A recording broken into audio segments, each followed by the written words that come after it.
पुढे एक महत्त्वाची बातमी, केंद्रीय मंत्रिमंडळाचा लवकरच विस्तार, 2 डझन मंत्री बदलणार अशी माहिती सूत्रांनी दिली आहे। एकनाथ शिंदे यांना हवंय आणखी एक कॅबिनेट मंत्रीपद अशी माहिती देखील सूत्रांनी दिलेली आहे।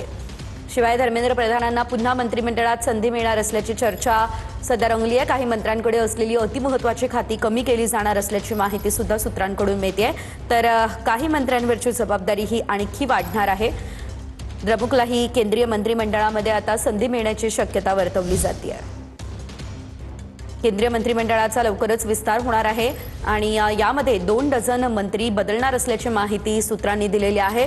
एकनाथ शिंदे यांना देखील खातं हवंय, प्रधानांना पुन्हा मंत्रिमंडळामध्ये संधी मिळणार अशी देखील शक्यता आहे। काही मंत्र्यांकडे अतिमहत्त्वाची खाती कमी देखील केली जाणार आहे।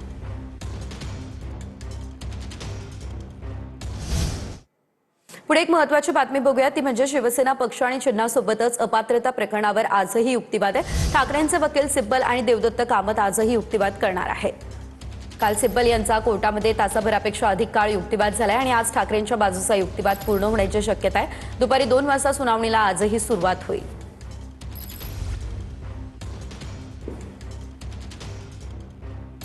तर आपण पाहतोय, शिवसेना पक्ष आणि चिन्हासोबत अपात्रता प्रकरणावरती आजही युक्तिवाद होणार असल्याची माहिती सध्या मिळते। दुपारी 2 वाजता ही सुनावणी सुरू होणार आहे, त्यामुळे आजच्या सुनावणीमध्ये नेमकं काय होतं हे बघणं महत्त्वाचं असेल।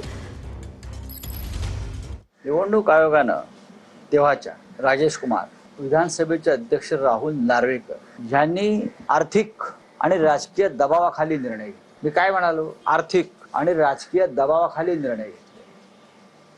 निवडणूक आयोगाला पूर्णपणे तेव्हा विकत घेतलं गेलं आणि पक्ष आणि चिन्ह हे मिंदे गटाला विकलं म्हणतो। यात खूप मोठा व्यवहार झालाय, निवडणूक आयोग विकत घेतला।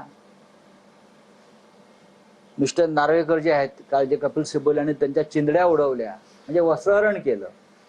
आता ते तिकडे हाफ चड्डीवर फिरतात, एवढं वस्त्रहरण झालंय कुलाव्यात, बरं का, निर्वस्त्र केलं त्यांना काल। म्हणजे किती संविधानिक पदावर बसलेल्या व्यक्ती किती बोगस आहे, भ्रष्ट आहे आणि मोदींच्या भाषेमध्ये बौद्धिक नक्षलवादी आहे। कपिल सिब्बल हे आपल्या आशिलासाठी युक्तिवाद करत आहेत, स्वाभाविक आहे। त्यांना जी बाजू मांडायची आहे ते मांडतील, परंतु कपिल सिब्बलांचं मत म्हणजे काय कोर्टाचं मत नाही आहे। मी दिलेला जो निर्णय आहे तो कायद्याच्या चौकटीत राहून सुप्रीम कोर्टाने जे निकष दिलेले त्या निकषाच्या आधारावरती दिलेला निर्णय आहे। त्यामुळे मला पूर्ण खात्री आहे की हा निर्णय शाश्वत आहे, तो टिकून